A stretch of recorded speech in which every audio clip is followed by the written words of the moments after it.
Someone who doesn't think money is real, but everybody knows.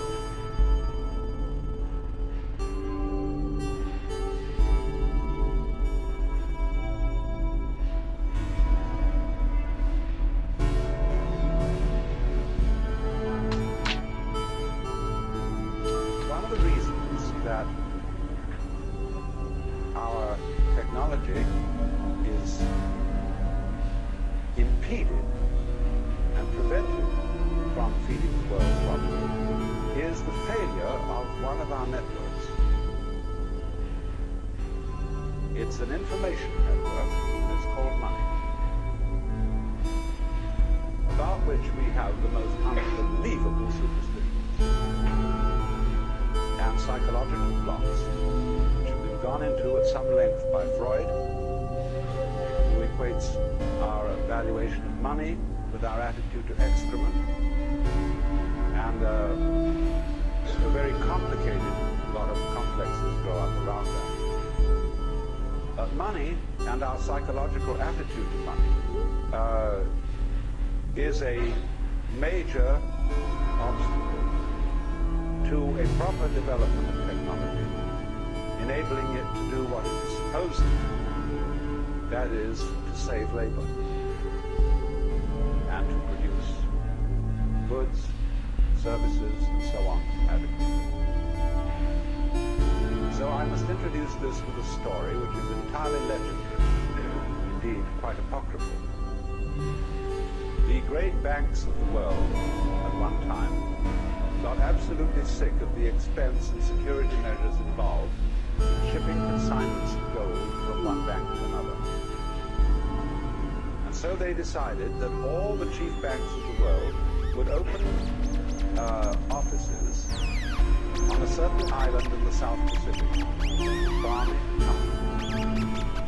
And there they would store all the gold in the world. And they put it in great subterranean vaults reached by deep elevator shafts. And then all they had to do when one bank or one country owed gold to another was to truckle it across the street. And this was very efficient. And it went on beautifully for 5 or 6 years.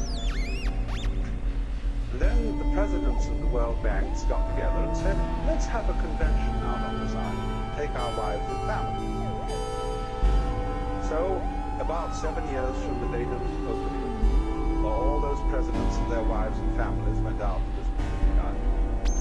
And they inspected the books.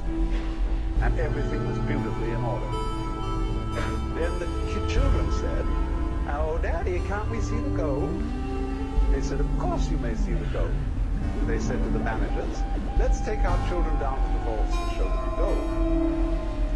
And the managers said, well, it's a little bit inconvenient at this time, and perhaps the children would not really be very interested. After all, it's just only gold. And the president said, no, come now. They'll be thrilled. Let's go down and see. Let's further humming, boing, and delays. Finally, it came out that a few years before, there had been a catastrophic subterranean earthquake. And all the vaults had been swallowed up, and all the gold had disappeared. But so far as the bookkeeping was concerned, everything was in perfect order.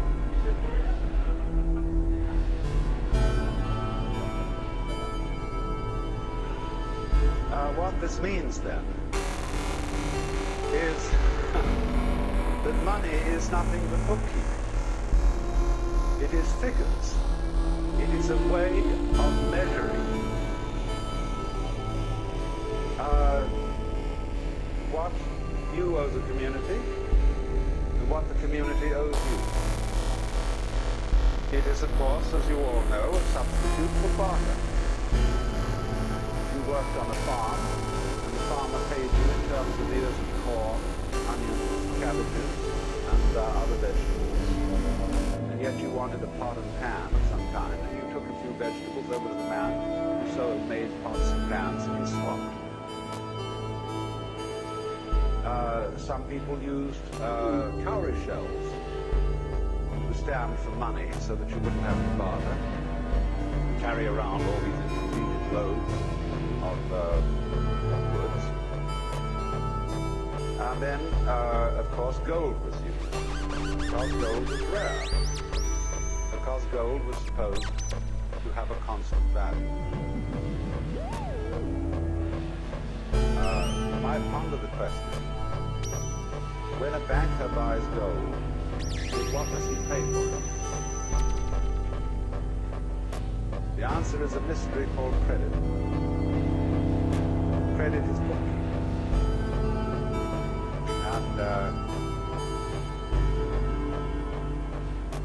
as the economy of the Western world developed, it was found that there was not enough gold around, if it were to remain constant in value, to exchange goods and services. You could, of course, change the picture by putting down the price of goods and services to keep pace with the amount of gold in circulation. But nobody will ever put down the price. There's something in our psychology whereby prices always tend to go up. But at the same time, therefore, because the amount of gold in the world did not provide an adequate channel for the circulation of goods and services, all great industrial nations went heavily into debt. They created a thing called the national debt, which year by year gets bigger and bigger and bigger to the horror and consternation of old-fashioned republicans who pay their bills. But the reason for the increase of the national debt is extremely obvious. It is that with an expanding gross national product, there needs to be more and more money, that is to say, tokens of exchange, in order to circulate the amount of goods produced, which is ever increasing.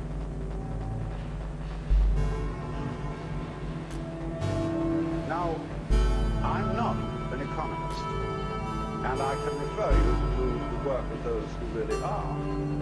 But any fool can see certain extremely fundamental principles about this whole situation. And I'm speaking of the thought today of a man called Robert Theobald, who sort of ties in with the general picture of people like Methuen, Douglas, and Fuller, in having very far-out thoughts, very adventurous thoughts about what we should do about money. But he's in the following of a man like Frederick Soddy, who was a Nobel Prize chemist, who was one of the first people to think really freshly about economics.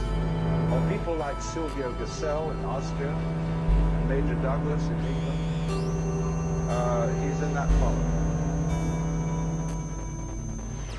And the proposition that he puts forward is very simple.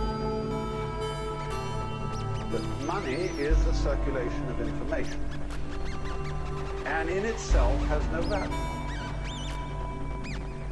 Gold, of course, has some value. It has some value for an industry, and some value for dentistry, and some value for jewelry. But as a means of exchanging the goods and services of the world, it is as primitive as post horses carrying the mail.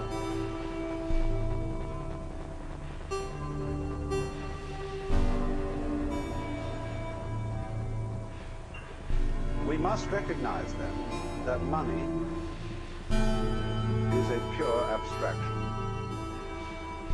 I was on a television show a little while ago with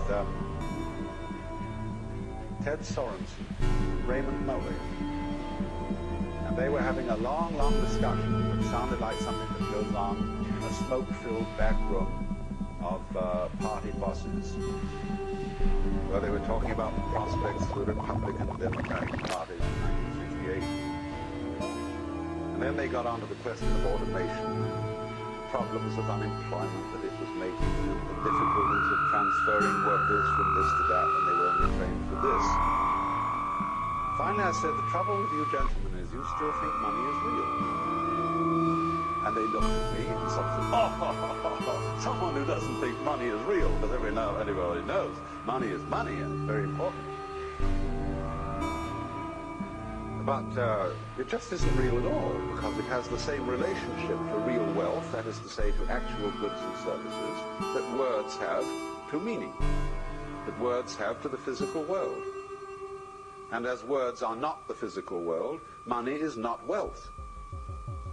It only is an accounting of available energy, economic energy. Now, what happens then when you introduce technology into production? You produce enormous quantities of goods by technological methods. But at the same time, you put people out of work. You can say, oh, but it always creates more jobs. There will always be more jobs, yes. But there will be, lots of them will be futile jobs. They will be jobs making every kind of frippery and unnecessary contraption. And one will also at the same time have to beguile the public into feeling that they need and want these completely unnecessary things that aren't even made of beautiful. And therefore an enormous amount of nonsense employment, busy work, bureaucratic and otherwise, it has to be created in order to keep people working. Because we believe as good Protestants that the devil finds work for idle hands.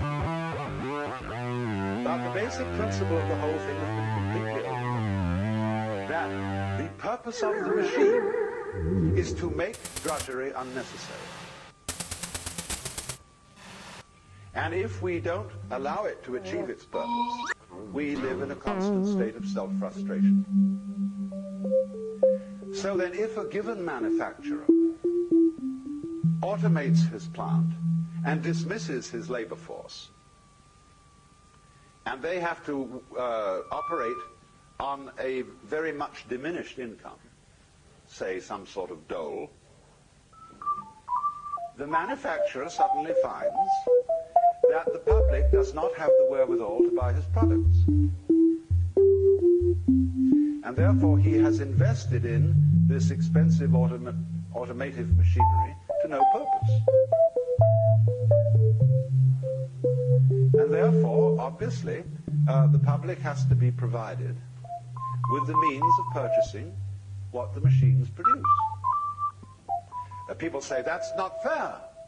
Where's the money going to come from? Who's going to pay for it? The answer is the machine. The machine pays for it. Because the machine works for the manufacturer and for the community.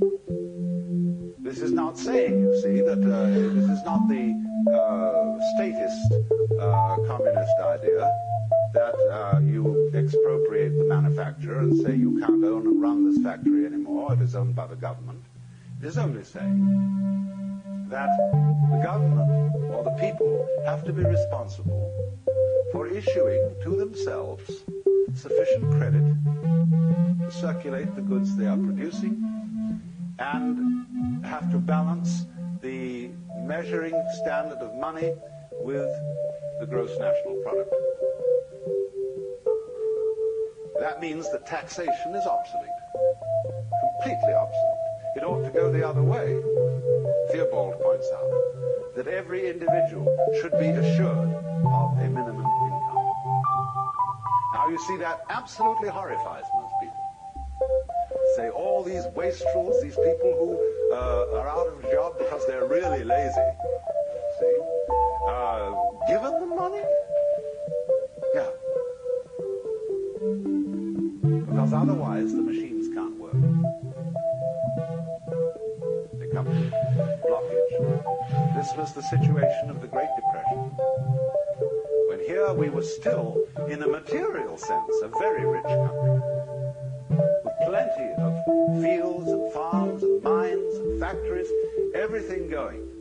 But suddenly, because of a psychological hang-up, because of a mysterious mumbo-jumbo about the economy, about the banking, we were all miserable and poor, starving in the midst of plenty, just because of a psychological hang-up. And that hang-up is that money is real, and that people ought to suffer in order to get it. But the whole point of the machine is to relieve you of that suffering. It is an ingenuity. You see, we are psychologically back in the 17th century and technically in the 20th. And here comes the problem. So,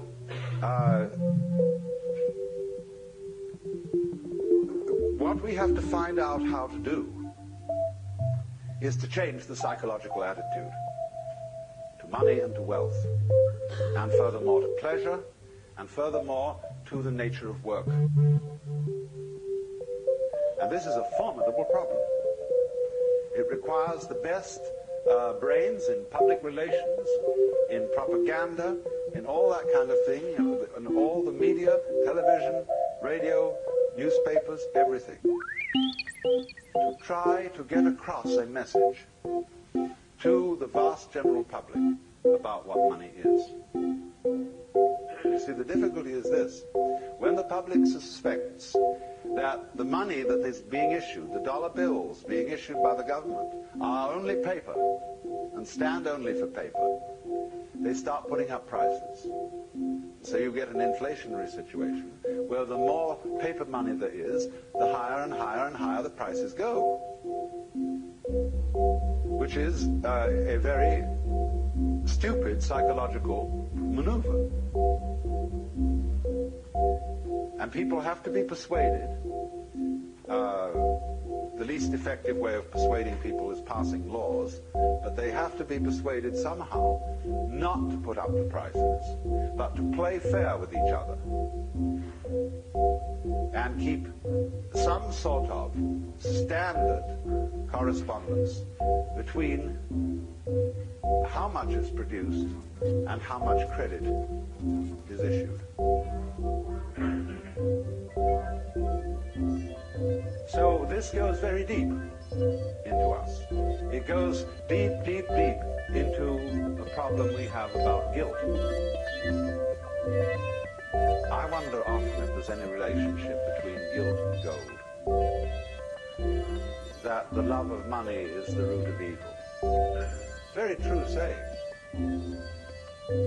Because you see, I was saying yesterday that the difference between having a job and having a vocation is that a job is some unpleasant work you do in order to make money, with the sole purpose of making money. And there are plenty of jobs because there is still a certain amount of dirty work that nobody wants to do, and that therefore they will pay someone to do it. There is essentially less and less of that work because of mechanization. But if you do a job with the sole purpose of making money, you are absurd. Because if money becomes the goal, and it does when you work that way, you begin increasingly to confuse it with happiness or with pleasure. Yes, one can take a whole handful of crisp dollar bills and practically water your mouth over them.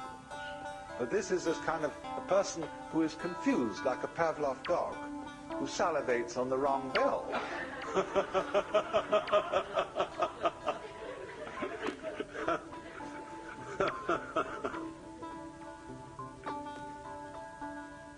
It goes back, you see, to the ancient guilt that if you don't work, you have no right to eat. That if there are others in the world who don't have enough to eat, you shouldn't enjoy your dinner even though you have no possible means of conveying the food to them. And while it is true that we are all one human family, and that every individual involves every other individual, while it is true, therefore, we should do something about it, changing the situation. The one way of not doing anything about a situation is feeling guilty about it. Because when people feel guilty about a situation, most usually, instead of doing something practical to change it, they resort to all sorts of symbolic methods of expiation. They go to confession. They see an analyst. They do all kinds of